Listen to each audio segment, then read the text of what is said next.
I feel, ew, what is that? I got something in my tooth. I feel like crap. Started a new pain medication, and they started like at the lowest when they start you with a new one, and it sucks. And I gotta wait until like the 13th, I think, before I go back to the doctor to tell them it sucks. Up the dosage. What was that face?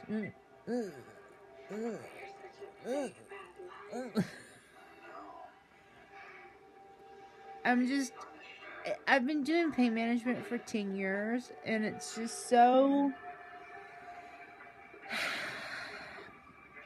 I'm sick of drugs.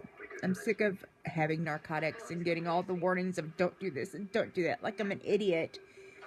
And they literally tell you don't do certain things, which are the way that people who are addicted to drugs misuse them. You know what I mean? Don't crush it up and snort it. I would never think of that. You know, I have enough sinus problems. I don't need to be snorting crushed up pills. You know what I mean? So, the thing is, oops, I'm readjusting here. I gotta turn. I started this. Anyway, so the thing is with pain management is, you know, I have MRIs that prove that I've got the damage in my back and arthritis and all that stuff, but I've also got fibromyalgia, and it's kind of one of those things the pain management doctor doesn't ever address, except for the fact that he gives me a medication that is for the nerve pain. So, I mean, he's addressing it, but he never discusses it. No one ever mentions it. You know, it's always about my back and what's messed up in my back. And I'm just like, hello, I've got like 15 different flavors of pain. I've got nerve pain. I've got muscle pain. I've got joint pain. I've got, you know, my spine in my lower back is just, there's a couple of discs that are just, you know, fucked. Basically fucked. Anyway, I don't know. It's just, I'm frustrated. It's been 10 years, and it's been a lot of pain, and it's been a lot of drugs, and a doctor that almost killed me by over-medicating me, and another doctor that didn't give a fuck. He just wanted me to come in and sit there for 3 hours and give me a prescription and not even discuss what's going on. He just wanted to throw the prescription at me and run away. And then I falsely tested positive for meth, and I was taking Zantac for my stomach. I was not, and it gave a false positive. But at least the doctor that almost killed me, like, knew you had to do a blood test to get an accurate test with the medications I take, because it would give false positives for, like, everything, you know. And I've never used, take it back. One time when I was 17, I used an illegal drug. I took speed when I was 17. I hated it. I've never done any other drug. Everybody around me was smoking pot in the 80s and drinking and doing other drugs at some point, and they all escalated, and having sex, and I was doing none of those things. I was the straight kid. I was the clean kid. I was the virgin. I was the token virgin, literally. The token straight kid, the token just goody, you know. And I loved my friends, even though they did these things that I didn't do. And I would be present when they were doing a lot of these things, but I never partook. I would sit and talk with people. That was my thing, was sitting and talking with people. And even I had people who were heavy drug users and alcohol users, teenage boys, teenage girls, both telling me that they admire the fact that I didn't do this stuff. And I'm just like, well, you know, I just was kind of like, I just don't do it. I just don't believe in it. And I was just thinking, though, that, you know, they could make the same choice, and they just didn't. But they were all miserable kids. They had horrible homes, and I had a bad childhood, but it wasn't so much about my family dying. Well, a little bit, but not really. My father left before I was born, so I didn't have a father, and my mom was single in the 70s and 80s, raising me with limited education. And yeah, we were poor, but, you know, we always had a home. and I didn't see her a whole lot. I spent a lot of time with my grandparents. And even though everybody in the family was pretty much poor, we still pretty much had everything we needed most of the time. You know, I was never naked, never homeless, never starving. And, but my childhood was just really rough with school and other kids and being rejected and bullied and left out and just being kind of weird. And I was shy for a lot of my life. I didn't start getting to where I really was open with people like I am now, which now I'm too open, until I was in my 30s. And that's I mean, I guess in some ways, on a social level, I'm a late bloomer. And it had a lot to do with the fact I was socially phobic, and literally, my doctor put me on Paxil because I gotten to the point where I didn't even leave the house at all. Put me on Paxil, and I was like, oh, I just love everybody now, and I have no problem going into a room and talking to people. And now, ironically, now that I can be around people with no problems, I'm isolated all the time because, okay, I'm single, I live alone, I don't have a car, and I'm poor, so it's kind of like your only options are to sit at home and tell the internet your life because you just need to share it with somebody. Everybody I knew that's my age just kind of got this whole kids and career and marriage and, you know, the apple pie thing. And my life is just so different from that because I'm disabled and able to work. And my job is literally taking care of myself and my cat and my fish that hates me. He's a little red and pink beta fish. Every time I walk in the room, he just has a fit and flares his head. He just is just an angry fish. Cat's kind of angry too. She's kind of schizophrenic. She goes from wanting love to attacking. So anyway, she's bitten me on the face a couple of times. Not for no reason. Just because she felt like she needed to bite me on the face. She's 15 and a half and an old lady, and I think she's got arthritis, and I think the biting is maybe I held her wrong, you know. So I'm trying to be more conscious of like her hips because it seems like her hips hurt her. She tends to get cranky and hurt on the same days I do, and when I am cranky and hurting a lot, it has to do with the weather, and it's related to having osteoarthritis, which is everywhere now, which is the topic really is about pain and chronic illness. And, you know, I mean, my vitals are awesome. Still fat. Not as fat as I was. You know, I had gastric bypass, so that helped me get down some, but then all the medications and the not being able to be active because of my health situation makes it impossible to lose weight. Right now, my whole focus is don't gain weight.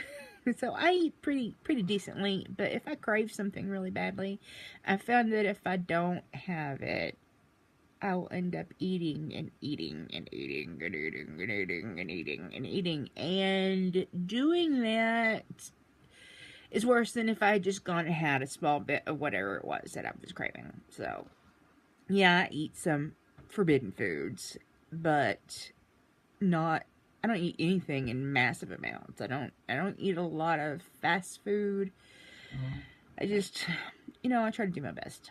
And if I feel like cooking, I can cook healthier food a lot easier, but I don't feel like cooking a lot because I just hurt all the time. I realized, like last week, I think it was, that I don't remember what it's like to not be in pain. Every day there's pain. There's nerve pain, which is burning. Oh gosh, it burns so bad that I take gabapentin for. There's osteoarthritis, which is everywhere. There is damage to a couple of the discs in my lower back. I have degenerative disc and it was slip disc? I think it was slip disc. I don't think it was ruptured. It's been a while. I get procedures every 6 months to burn the nerves in 2 spots in my back to help that. Otherwise, sometimes it's just like I can't even function. But, like, I literally, right now, it's one of those bad days that I literally hurt in my hands, in my back, in my hips, in my legs. My head hurts. I get a lot of headaches. It's part of fibromyalgia. You get a lot of headaches. Migraines. Oh my gosh. Migraines that make you want to just beat your head against the wall and make your brains come out. That's another thing. Sometimes having so much pain all the time, it doesn't make me suicidal. Suicide is never on the table. Okay, let me just make that clear. But sometimes it just makes me worse. Wish that my mortality health wasn't so great and that it was going to kill me soon. And I say that with kind of a smile because it just seems so silly to say it out loud. I mean, I've tweeted it. I use tweet like it's my own personal blog. I just say whatever I think when I think it, and my thoughts are just crazy and random all the time. People probably think I'm nuts if they read it, but I swear I'm not nuts. My shrink swears I'm not nuts. She said I'm doing good. I don't have a filter, and I feel like I'm living a much more authentic and honest life, not having a filter. And if people can't handle it, well, it's not my problem. And I know that sounds really kind of like an asshole. But the thing is I've lived my life up to my 30s wanting people to like me, petrified of making myself look stupid and saying stupid stuff, and petrified for people to know the real me, trying to conform. Oh my gosh, I just noticed in my hair. Excuse my hair. It literally is. I just got up, brushed it, pin it, ponytail, and have been sitting here, and it's kind of not out. Just ignore my hair. I don't have any makeup on. I'm not just cute. Who cares? Anyway, I'm not trying to impress anybody. I'm not trying to. You know, I'm mainly making this because, and why I made any of my other videos is because I know there are a lot of people out there who are going through the things I'm going through, like with fibromyalgia and other chronic illnesses, and it's really hard. The suicide rate is pretty high among people. I mean, compared to other people that have fibromyalgia, and I totally understand that because it's relentless. There is no break from it ever. It's not like you can take a medicine and get over it. It's not like they know how to treat it well. They're not even 100% what causes it. They think it might be one thing and then the other, and and it also amplifies pain. So if you add in the fact that I have fibromyalgia on top of the osteoarthritis and the damage in my spine, it just is. Life is pain, basically, for me. Every day is pain, and the amount of medication that it would take to make it not hurt will either make me nothing but asleep all the time or overdose me. And I don't want that. That happened once when the doctor overmedicated me. I got dehydrated. It built up in my system. And the thing is, I wasn't even taking one of the doses that what he prescribed me. I was taking one dose less than he prescribed, and it still happened. And it essentially built up in my, well, what they said was, I got dehydrated, it built up in my system, and it caused an overdose, even though I had not truly taken too much medication to overdose, if that makes sense. I don't understand it. And then that caused my kidney to fail. My kidneys to fail. My left one was really bad, and they thought I was going to be on dialysis for the rest of my life, and I had fucked up royally my body, and then I was in the hospital for 3 days, and they pumped so much saline in me that I literally, everything tasted like glue. I couldn't eat at all for like a week and a half. I shoved some stuff down so I didn't, die from hypoglycemia, but everything tasted like glue. And it was because of the saline. It tasted like the saline smelled. And they just had pumped me so full of it. And it was really weird because after I got out of the hospital, it's waning slowly. But it's like I could not get enough pickles. I just wanted and craved pickles. I have eaten so many jars of pickles in the last almost 3 years since it happened, and I don't know why. Literally, my mouth is watering talking about pickles. It's that bad. And I liked pickles okay prior to that. I mean, I liked them on a burger. And only on certain burgers, not all burgers. And every once in a while I would have one if it struck me, but I was not like pickles. And now I'm just like, I want the fucking pickles. Give me all the pickles. And I will literally go get like a little bowl of pickles and just eat that. And I mean, my doctor tests my does a basic blood work every 6 months to make sure everything's good, because you have to kind of do that after you have gastro bypass, because you get vitamin deficiencies, which I got, which I lost a lot of hair because of that. And that was not a good side effect. I was thinner, but my hair was thinner too. But it's growing back though. It's been coming back. But you get vitamin deficiencies, and you have to be on certain vitamins for the rest of your life. And then sometimes you have to be on other vitamins the rest of your life. And I take a shit ton of vitamins and supplements now, because literally you can't eat enough to keep your nutrition right. But anyway, my doctor does a blood panel every 6 months to just make sure everything's functioning right, all my levels are right, and it tests my liver, it tests all that stuff, because your blood tells basically the state of your body. If you can run it to test the state of your body.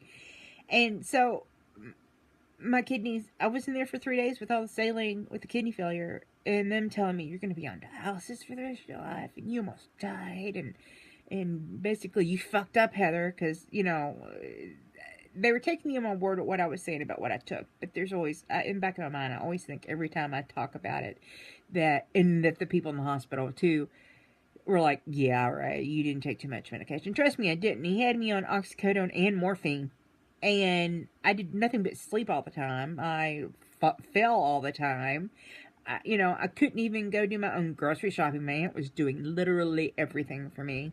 I just laid in my recliner and was out. I was just stoned and out 24/7. And I never want to be like that again. I don't like feeling high. That right there, it had a lot to do with why I was so sober as a teenager. Is I just never, I don't like that feeling. Like when I turned 21 and I started, drinking and playing around with that, I didn't like that feeling. And I don't mind a cocktail here and there, but to feel tipsy even, I'm just like, I don't like it. It's probably a control thing. I like to be in control of everything in my life. Look at those chins, man. Anyway, part chin, part loose skin, where there used to be more chins. So, yeah, I have, like, no neck, so I'm just, like, all chins. And I'm pretty. But, and I know this is up close. I'm doing it with my iPad because my laptop is fried, and I don't have any other camera. Well, I have a digital camera, but it's a little older, so I don't know what it would... Anyway, I'm looking at it. It's over there, see? Just turn around and look. But I just wanted, I hadn't done a vlog for a while, and it's not like I'm a YouTuber who does content. It's more of me just sharing my shit, and if other people who are just feeling distressed about the same shit that they have in their lives, that they can, search for it, find it, and go, oh, look, this chick here, she has it just as bad as I do, and she understands, and maybe I have information that they don't have, about my treatment, and I can answer questions and things like that, because I've been in treatment for the fibromyalgia since 2006, and I've had it since 1992, but it took that long to get a diagnosis. So, but yeah, I've been through all kinds of medications, all kinds of treatments, all kinds of supplements that are supposed to help, and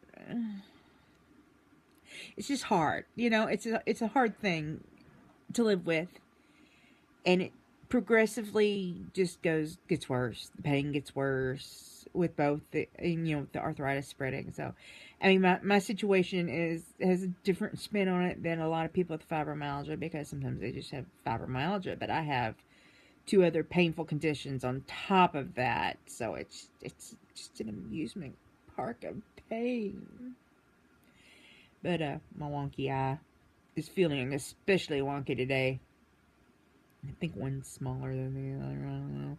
I do this a lot. Winky, winky, make a lot of faces. I had someone tell me that once when I was a teenager that he said I love the faces you make. They're just great. I'm just like, okay, but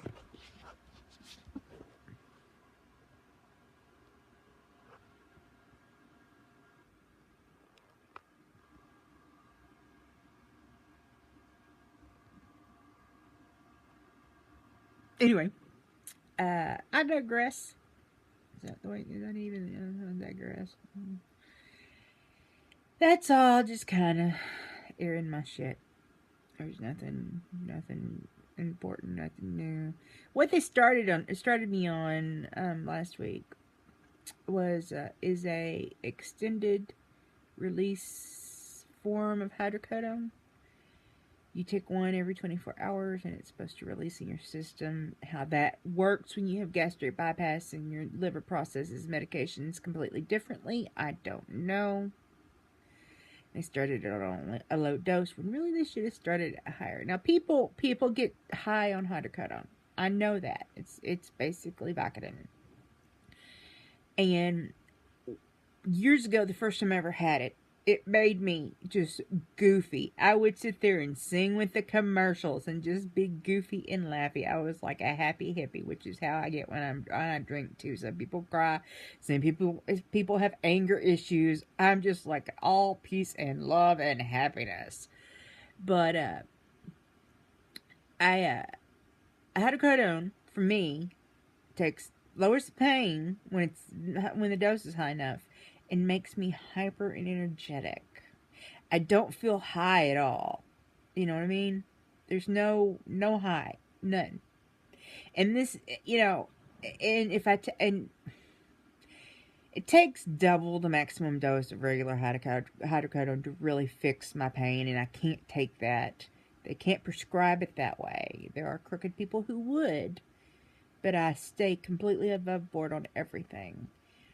I don't do any illegal drugs. I don't, obtain prescription drugs illegally. I do everything above board. And believe me, that thought has been in my mind before of finding a way to medicate myself the way that I need to be. But that is also how you end up in the hospital and dead and damaged and fucked up. And you don't want that. And I've been living with this pain since I was 21, 22. It started around my birthday. And I'm 46 now. So it's horrible. I hate it. It's hard to live with. But I've been living with it for so long. And I lived with it for 15 years untreated. So I've just been living with it for so long that I can cope. I don't like it. I'm miserable. I cry a lot. I scream and cuss a lot. I feel helpless. I feel frustrated. But I've done it so long. I've been dealing with it for so long that it's just like my daily thing, I'm thankful for my health in other ways. I've been obese all my life. Morbidly obese, really. I say all my life. I was a month early when 7.5 pounds. I came out fat. Anyway, but I've been obese all my life, and that's why I had gastric bypass, is because I tried dieting and exercise. I mean, I tried everything. I exercised. I was active. I was downright athletic as a teenager and child. And I never had any trouble keeping up with my skinny friends at places like Disney World and Six Flags, and sometimes I was even more energetic than they were at the end of the day. And I mean, I just was go, go, go, go, go, and always fat, and my eating didn't match my fatness. I even had a doctor tell me when I was in my 20s that just by looking at me, he can tell that it was not Something else was going on. And part of it turned out to be that I had multiple freaking conditions that caused weight gain. And some have been corrected with surgery, but hello, now I'm just kind of on my ass all the time because of the pain. And I did aqua aerobics for a while, and I loved aqua aerobics. I would work so hard in the freaking pool. I'd work for 2 hours, like 3 times a week. And then my lower back, the damage in my lower back got to the point where when I would get out of the pool, it's like almost like I was paralyzed, and my legs would not want to function, and the pain would be horrible, and I had to stop. I mean, aqua aerobics weren't going to make me thin. I was going more for tone and just general health. You know what I mean? And I had to give that up, and that was really, really, really hard for me because I loved the exercise. And it's probably because as a teenager and as a child, I loved to walk for miles. I loved to ride my bike for miles, roller skate. I mean, I was moving if I was awake, unless I was in school and they were making me do school, but I was always in motion. And my mind is still that person that wants to go, go, go, go, go, do, go, go, go. And my body is like, fuck no, we're not going anywhere. In fact, I want you to suffer. You know, it's like I want to tell myself, fuck you, fuck off. And you can't check out of yourself. Well, I mean, you can check out mentally, lose your mind, do drugs, drink, get lost in whatever addiction you can find. That's just not me. That's just not who I am. I'm more or less, I'm a fighter. You know, I fight. And that's just how I was raised, and most of the people that raised me were like that. The women especially were strong, all strong women who fight and lead and survive and get shit done that has to get done. And we'll bitch you out and tell you off and put the fear of God in you, but you know, I just come from a lot of strong women. And I think the best example of it is because of gastric bypass, I've become hypoglycemic. I have to be very careful about eating. I have to eat when I'm not hungry, which sucks so hard. I have to eat when I'm not hungry. I have to eat right. I have to make sure I have protein, etc., etc., etc. And I have to eat on a schedule. And I would probably eat once or twice a day, small meals, if it wasn't for the hydrocodone. Oh my gosh. The hypoglycemia. But you have to eat when you don't want to. And anyway, my example of me being a fighter is when I have a hypoglycemic episode and it's taking me down literally to the floor. It's this kind of rest and peace that you want so bad. You want to give into it. It's a temptation to give into it. You know, if I give into it, I'll be in a coma. But you want to. But I literally cannot just go with it. I have to fight it. I fight and fight and fight till I can get something in me, like juice or soda, just enough to get me up and moving, to get the food I need. And the hypoglycemic episodes are one of those things that showed me how strong I was and what a fighter I was. That and my divorce, and living with my ex. But it's just, there's that will to survive and fight, even though to give in to that feeling that you get of peace when you're trying to go unconscious is so tempting. I don't even know how to explain it.